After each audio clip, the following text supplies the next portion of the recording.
Okay, hello everyone. Welcome to the latest State of the Libertarian Union talk show of the 13th of April. I'm with Dan and Robert, and we're just gonna talk about a little bit of current events and random topics that interest us from a libertarian perspective. So, anyone would like to go first or talk about what they find interesting?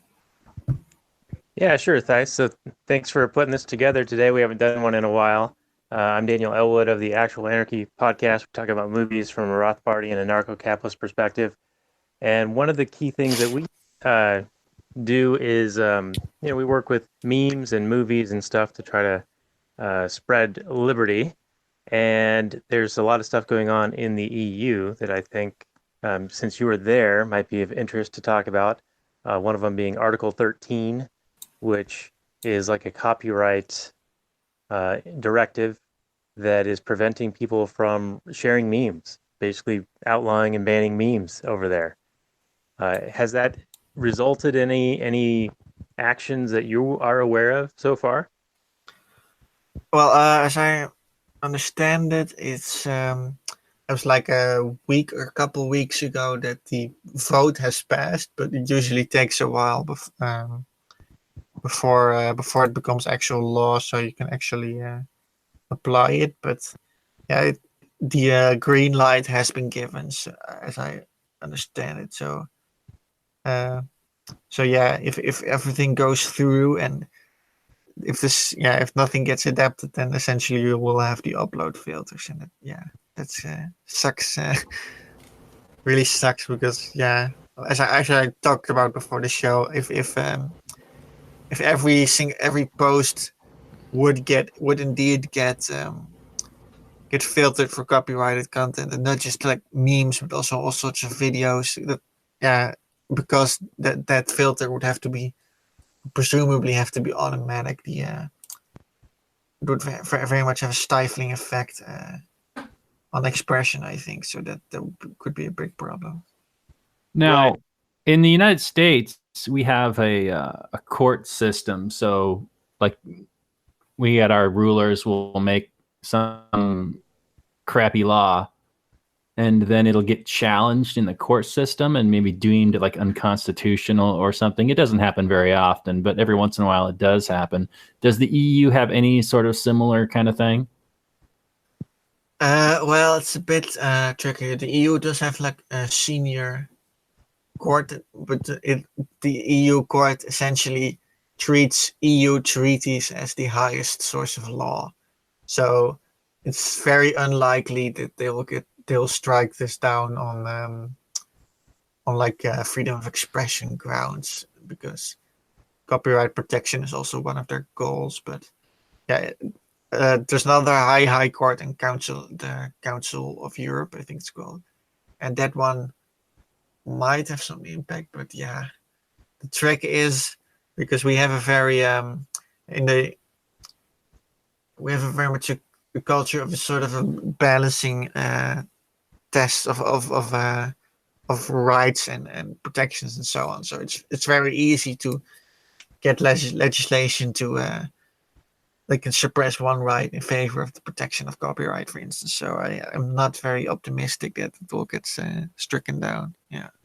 Right. And this, of course, is one of the impeti around Brexit, which has been going on for 2+ years now. And they keep saying, well, the people didn't vote correctly.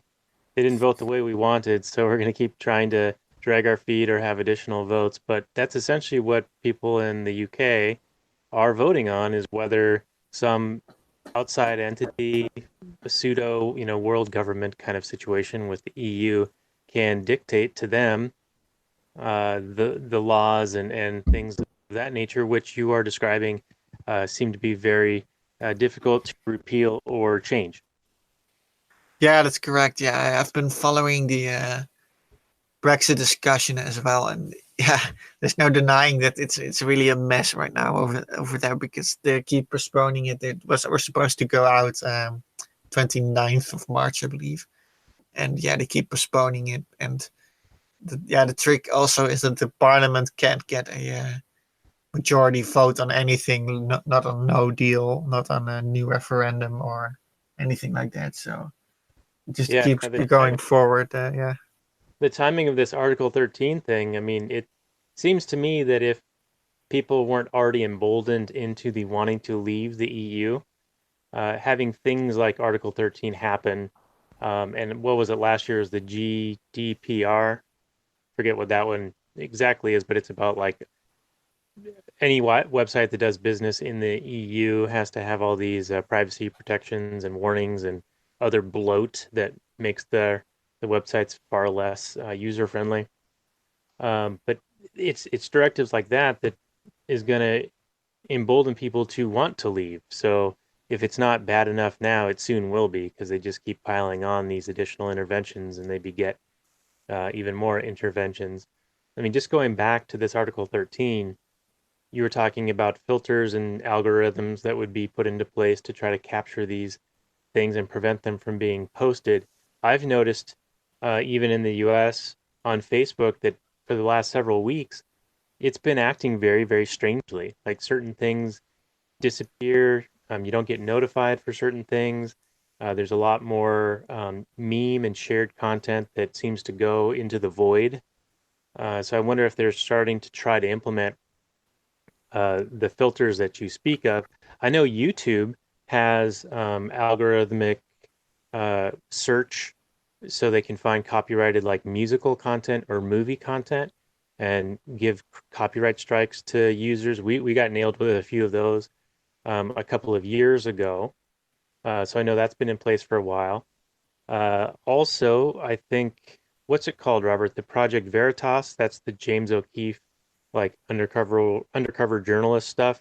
They got a Twitter engineer on hidden camera saying that they actually do create algorithms that are slanted in favor of censoring conservative or Republican in the U.S. Speech or content, posts. So those get suppressed more highly than, say, Democratic leaning posts. So it's kind of a dangerous precedent that these things are happening, and I can just see that more decentralization will be desired by people in the abstract, but also this will push people away from these platforms, these centralized platforms where the EU or some other governmental entity can put pressure on these companies at a single area to implement these things or levy fines or whatever. And so I think blockchain style decentralized servers and things like that, and social media platforms that are on a non-centralized space will become the next iteration. That's where things are going to be headed, because these directives are going to make the other kinds just not desirable. Yeah, and indeed, what you said about GDPR, I followed it a bit as well. It's like March 2018, I think, that was adopted, and yeah, the idea is that everyone has to be able to, have very detailed account of their data and so on, and download their own data, and to some extent, right to be forgotten. And yeah, it's a lot with these sort of large scale directives. Like, yeah, maybe you can sort of agree with the general point sometimes, but sometimes it's not even valid on that basis. But then you get this enormous red tape for all kinds of businesses, and I myself have encountered it a couple times as well. That there's a couple American newspapers that just do not. They close themselves off from European visitors. Now I do have a VPN, so that's a way to get around it. But yeah, it's definitely a nightmare with how the EU tackles these sorts of things. And one of those is indeed correct. I think that EU laws and regulations, they're very difficult to repeal, to get any sort of touch, any sort of control over, because everything's decided on such a large level in Brussels. It's like 500 million people in the EU, and there's yeah, there's a lot of unaccountable bureaucracy. So that's very difficult. And the elites, the political elites, they want to move into a more federalized system. So that's also problematic. Yeah, and you bring up a good point in, sometimes on the surface at least, it appears that the law is actually attempting to do something that might be desirable. Like nobody likes spam emails or a solicitation robo phone calls and things like that. So some of the GDPR stuff, yeah, I want to be able to opt out of something. I want to be able to get off of a list and stop being harassed or bothered. But that doesn't mean that we need this top-down approach. Uh, on the other side of it is this Article 13, which is supposedly about copyright protections. Well, that one, it might be desirable for people who hold copyrights, but for people who understand um, what is property and what property rights really are, there really is no such thing as a copyright. So they're trying to impose something that is a not natural, somewhat illegitimate claim on something. It's preventing people from using their own property, their own justly acquired goods in a manner in which they desire.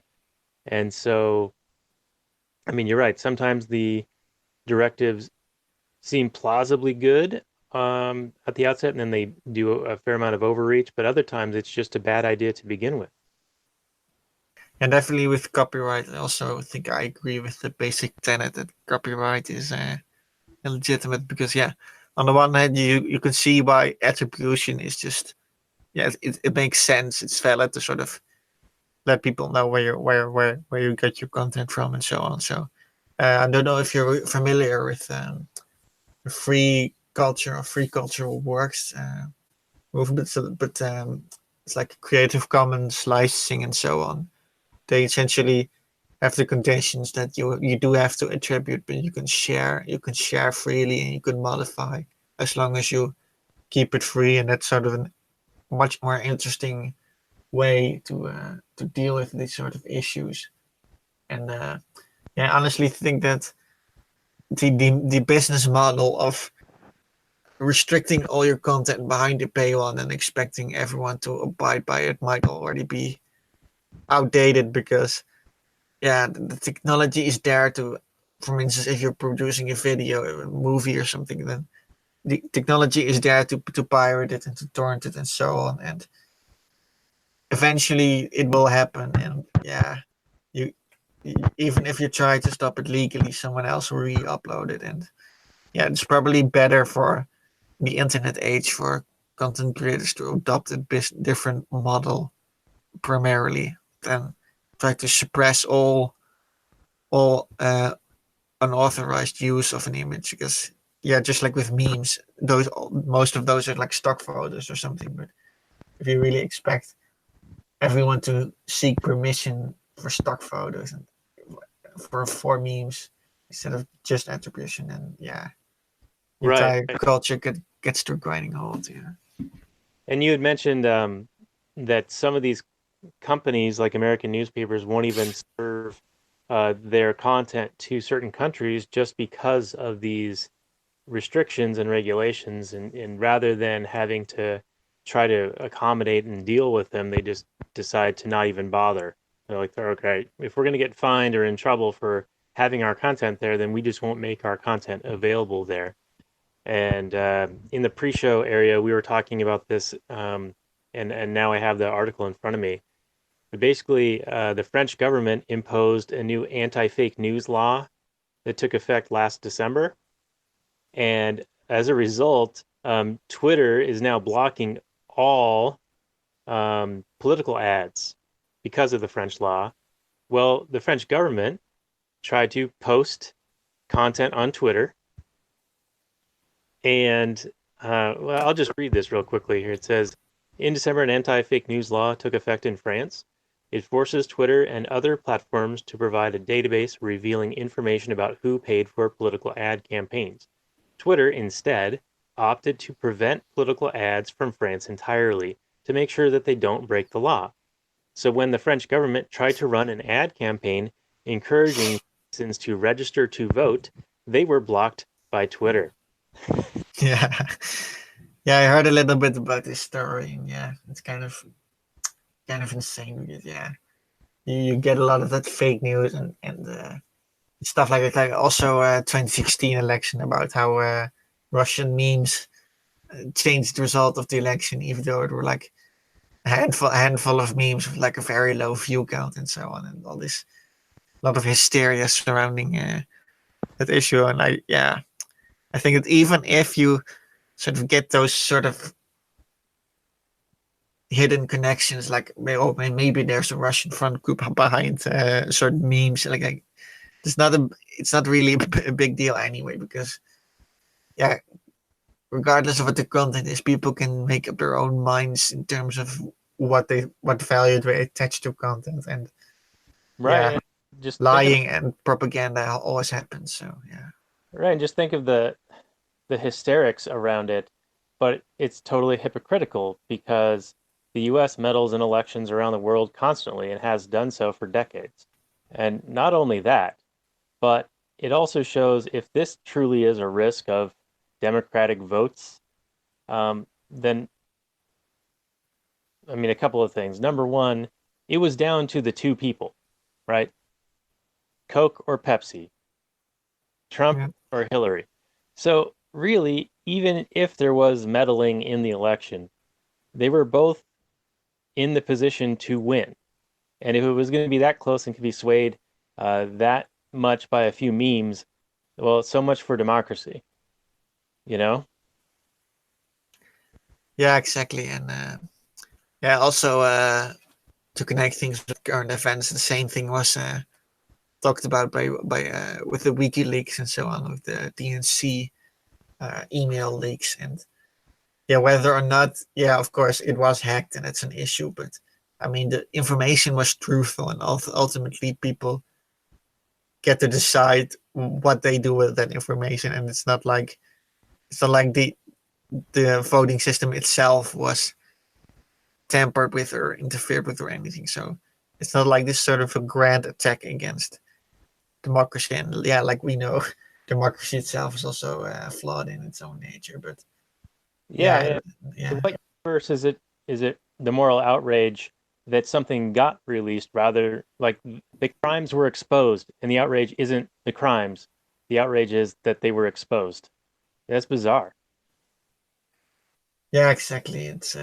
Yeah, it's all sort of yeah, boogeymen are very easy. And yeah, since 2016, Russia is like the democratic boogeyman, and before that it was more, yeah, yeah, like Obama was more friendly towards Russia, and the Republicans were more hostile towards Russia. And it's sort of a you're always looking for some sort of excuse to blame your own loss on an enemy to make it more convenient. But yeah, Right. it's Yeah. yeah, yeah, And after you've been around for a while, I mean, Robert and I were in our 40s now, and we've seen a few cycles of this boogeyman that's put out in front of everyone, 1984 style, like the 2 minutes of hate, and we always have to be afraid of whatever. And then, after a generation or so, whatever that boogeyman was doesn't work anymore, so they have to come up with a new one. And so we've seen 3 or 4 iterations of this in our lifetime, and I'm sure that there's gonna be another one on the way. And they really always need to have something to keep everyone's focus on and say, we're going to protect you from this or that or the other. And you need to give us your money and give us your freedoms and your rights so that we can do our job. Yeah, and politicians are always overblowing their own importance. They're constantly trying to remind you that without them, everything falls apart, and it's super critical. Every decision and every appointment is super critical, and everything we do is just so amazing and wonderful and just critical to the success of every human being on the planet. So, yeah, once you've been inoculated against that kind of nonsense, I think you can sit back and kind of like shake your head at the whole affair, and just try and realize that this is what they do. This is what they always do. They've always done it. They always will do it. People in these bullshit professions are constantly trying to remind everybody how legitimate they are and how important they are. And when in reality, we'd all be much better off without them. Yeah, and every election is the most important election ever. Trademark. Yeah, I just wanted to say it. Yeah, the most important election ever. It's definitely one of those recurring memes and so on. Yeah, it's just. I mean, if I provided no value to society also, and in fact I was a drain on society, I'd go to every length to try and convince them otherwise. So I understand. Yeah, and it's definitely one of the maybe the good things to come out of like the recent election seasons and so on is it might actually be sort of the veil of sort of the high and mighty politicians might actually be dropped a little bit. Yeah, There's a lot of public distrust and so on both sides of the Atlantic, I think. Yeah. Yeah, one of the things that levies against Trump is that he, undermines the dignity of the position as if. But I love that he exposes that there is no dignity to that position. Yeah. That's what I like about the guy. Yeah, but rather than realize the system is inherently flawed and immoral, people just double down on their blue team, So it's Yeah. I was hoping that it would be more of a, hey, look at how terrible this system is if it yielded this result and everyone's so upset, then maybe the system's not so great. And that is something they don't even want to contemplate. That can't possibly be true. It's just this one anomaly and it'll never happen again. And we're going to make sure it never happens again because we're going to take all these steps against fake news and Russian bots and trolls. And the Electoral College. Yeah. Right? That's on their hit list as well. And, another thing I thought would happen with the Trump situation, the election, was that the anti-war left would reemerge from hiding.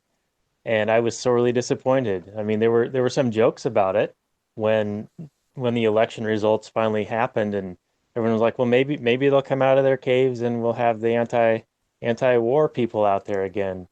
But because the previous president, Obama, pretty much did the same stuff that George W. Bush did when there actually was an anti-war left, that gave Trump a free pass. So as soon as it was Obama doing the same stuff as Bush, then the anti-war left was like, well, we can't be mad at this guy. He's hip and cool and progressive and lefty. And that has, even though they hate Trump, they still give him a pass on this truly evil stuff, and they rather get upset with him about his mean tweets. Yeah. And I also think part of it might be that during the campaign, there were some sort of dovish sounds from Trump, like he was gonna pull out of Syria and so on, and he didn't really realize anything of that, but it's also probably one of the sort of counter reactions. Like if Trump said that maybe he wanted to get a little bit less involved, then are we going to react against that and our allies and security services and so on? So yeah, that might also be part of it. Yeah, that's the thing though. Like almost every war president campaigned on a platform of peace and keeping us out of conflict, right? And that's how they got elected. But I mean, it's back to that Orwellian doublespeak. It's campaign promises instead of what they really are, which are lies. Just call them lies. And to think that what people say during the campaign is actually going to be what they do, and to be fooled by that every single time, it's another knock against democracy because it fools people, Everyone gets into fights over my guy said this, well, my guy said that. Well, now we're going to have the vote. And then they do the opposite anyway. So what's the point of the campaign promise and the campaigning? I mean, it's the point is, of course, to get elected, but it's not to actually have policies that people desire to be implemented. It's to have things people want to hear said in exchange for the vote, and then the mandate to do whatever they want, the politician, Yeah, with the public distrust, I'm sort of wondering, it's kind of a curious question, if will people revolve back to the sort of blue-red, team red thing, or might there actually be some sort of long-term progress, in the sense that a lot of people don't trust any politicians. I think like one hand you get like more extreme movements on the Republican Party towards sort of the nativist immigration ideals, and as far as I have heard, on the left, Bernie Sanders is very dominant with the Medicare for all and so on. So I wonder if that's more like you don't trust us, so we're going to be extreme, and eventually things will sort of fall apart, or whether people will actually the trust in the system will increase as well. Well, yeah, this pushback against trolls, this like war against online comments, that you've seen more and more news media have taken away their comment sections because they can't deal with the dissenting opinions, really is, I think, a great sign that more and more people are rejecting the mainstream narrative. And the fact that they're taking it seriously enough to crack down on the internet, do this Article 13, removing their comment sections, just sees them as a threat. And it is a threat. I mean, the promise of the internet was that you could, freely exchange ideas, and you would get all kinds of opinions on any given topic. But they're really wanting to focus down and only have their own narrative. And so, yeah, as they push back, it's really just going to, have people see through the BS, because you have people making legitimate dissenting claims, alternative viewpoints to their narrative. And then when they get called trolls or hate speech or sexist or misogynist or whatever, that person's going to go, wait a minute, I'm none of those things. You're just lying. And the more people get lied about, I think the more they're just see the mainstream media as, I don't want to say necessarily an enemy, but kind of like an enemy. Yeah, in that sense, I am sort of optimistic about the future of the potential of liberty to gain momentum, but it is kind of a question of, can we fit into this sort of hole that's filling, because like I said, some people are filling it with more like far left ideas, and some people are very much trying to follow the nationalism. And if we can sort of get in between that and preempt the sort of movement to those polar extremes, then might have an option. But yeah, it's kind of hard to predict. There's definitely more and more people going towards the nationalistic defense to try and stop the kind of globalist, as a defense against the globalist offense. Yeah. Not necessarily a whole lot better. So I was wondering about Assange. I wonder what your takes are on it. So yeah, to recap the news a little bit. So a couple of days ago, he was pushed out of the Ecuadorian embassy, essentially, and he was arrested by London. And a while back, there was a Swedish supposed sexual assault claim, something like that, and the American. There's an American charge for like hacking, I think. And I was wondering whether you think that, because on one hand, like Trump has expressed some positive sentiments towards WikiLeaks, but on the other hand, now he appears to be distancing himself. I wonder if you think that those charges will be substantiated, and what will be the future of this case, basically. I have very low expectations. the fact that Trump is completely turning his back on WikiLeaks and Assange, whereas during the campaign trail he was very, very pro. When it was suiting his purposes and fitting his purposes, he was all about it. And now that he's in power, he's like, well, it's not really my deal. Just whatever happens, happens. And it really is. I like Malice's tweet about it. I don't know if you guys saw that or not, but it said something like, Assange is not a journalist. I don't care what you guys say. Assange is not a journalist. He actually exposes government corruption and lies. And does that sound like any journalist you've ever heard of? Yeah, Michael Mellis, I saw his tweet. Yeah, that was kind of funny. And some people are reacting to it as if it was a serious tweet. And so it's kind of stupid. But, well, it just shows how few true journalists there are left in the world. And it's really a sad state of affairs. Yeah, exactly. I wonder what public opinion will people support Assange, or will they sort of play the partisan game, like, oh yeah, the DNC lacks and so on, and therefore he's a criminal. But yeah, I do think there are a lot of people across the political spectrum who are more supportive of WikiLeaks and who sort of who do see Assange as a positive person. Wonder, Daniel, do you have any ideas on that?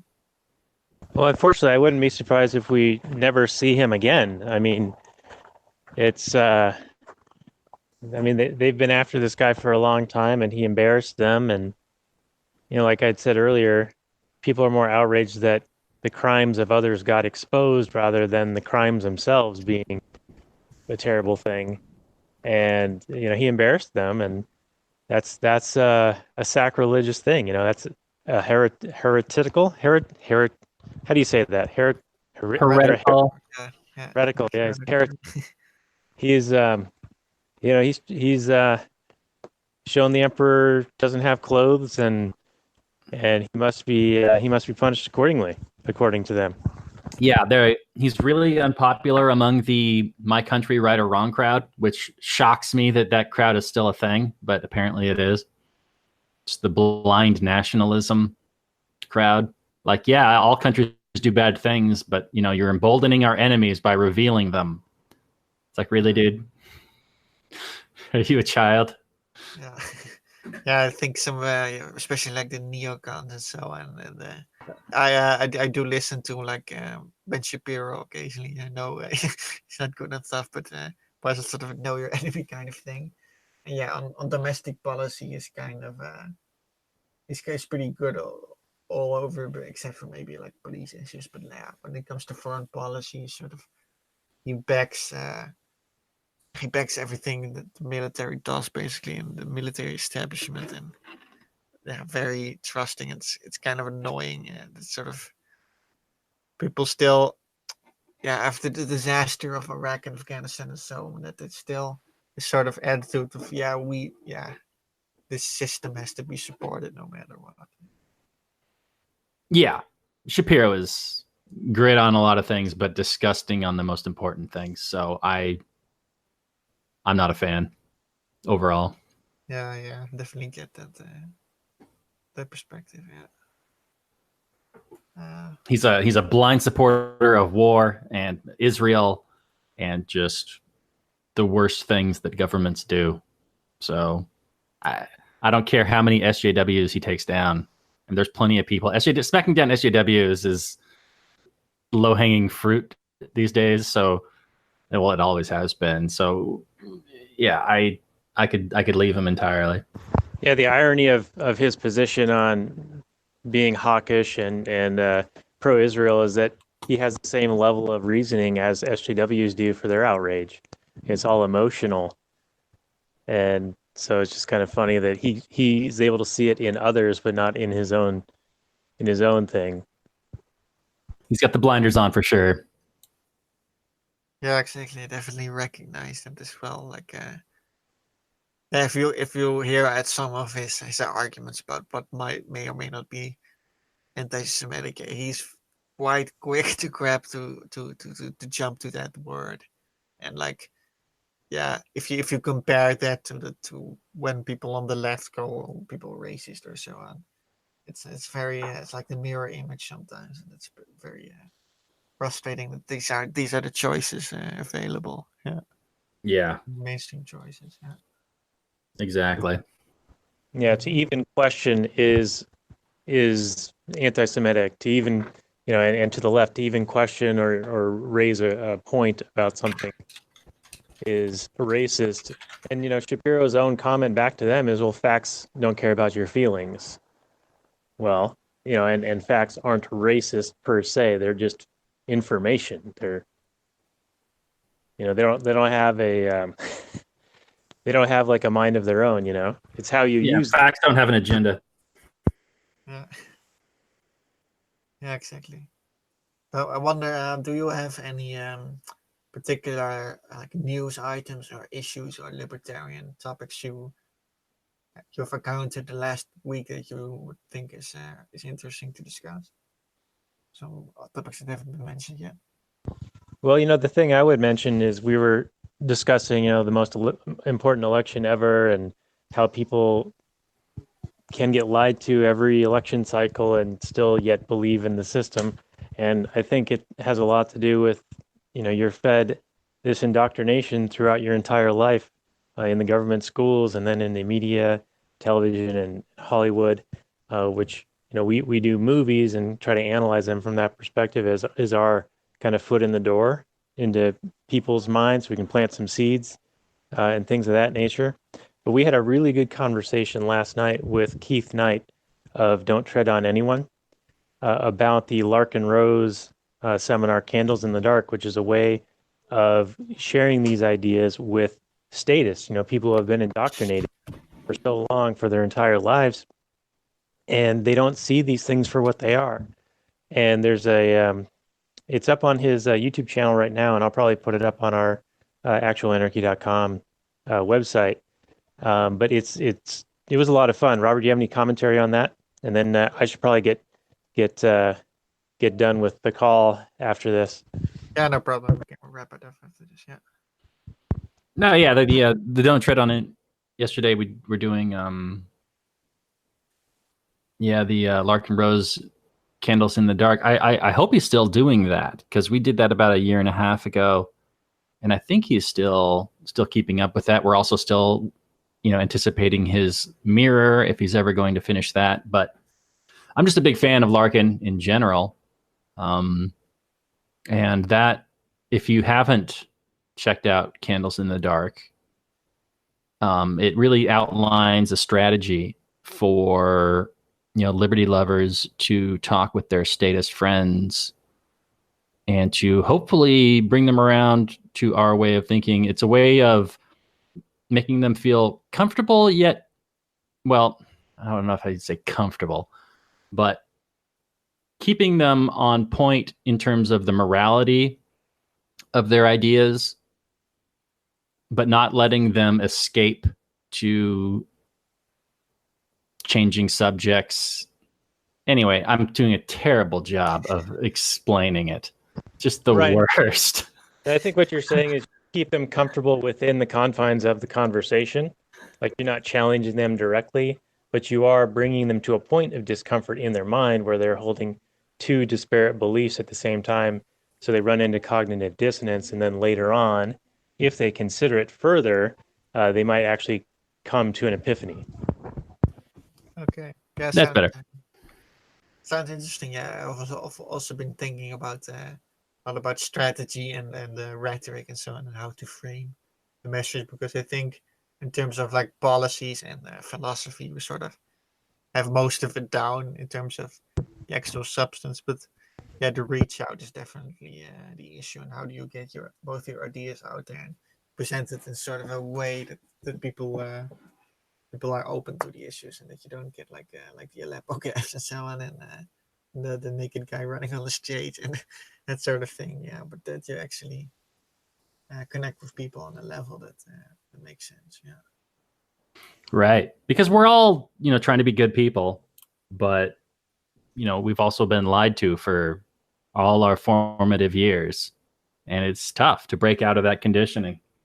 especially when you also want to exist in the world as it is. I mean, few people have illusions to being able to change the world to their whims other than psychopaths. So they want to, pragmatically fit in somewhere, and that involves going along with the system. And a lot of times when you do that, you don't see the inherent immorality of it all. Yeah, you mentioned psychopaths, and you might as well have said politicians because they're one and the same. Yeah, definitely with the public schooling and so on, and like media environment. So they have this card stacked against us. But yeah, I think there are ways to get it, reach out, because after all, we were once converted, so to speak, as well. So yeah, it's definitely interesting to look at that. So if you want to make a closing statement, you can do that if you want, and then probably wrap up.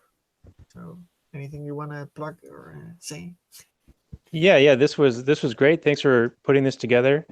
We run the Actual Anarchy podcast and Last Nighters, where we talk about movies from a free market perspective. Our latest episode is Dodgeball, which is coming out this weekend. And next week, we're going to be doing an Easter special on Passion of the Christ with the Anarcho-Christian. So that should be a lot of fun. Look for our interview or appearance with Keith Knight's Don't Tread on Anyone up on his YouTube channel. And there's also another conversation we had with fellow Libertarian Union member Pat McFarlane of Liberty Weekly about 2 years ago, right after the when Robert and I went to the Candles in the Dark. And that's at libertyweekly.net/26. Okay, yeah, thank you for being here. Yeah, I can be found on GaiusLib.com and Gaius Libertatis on Facebook, Twitter, MeWe, Minds, all sorts of different platforms. And I'll definitely check out the Candles in the Dark thing. It sounds very interesting. So yeah, thank you for coming on. It was a fun experience, and we'll talk later. Yeah. Thanks, everybody. Thanks, guys.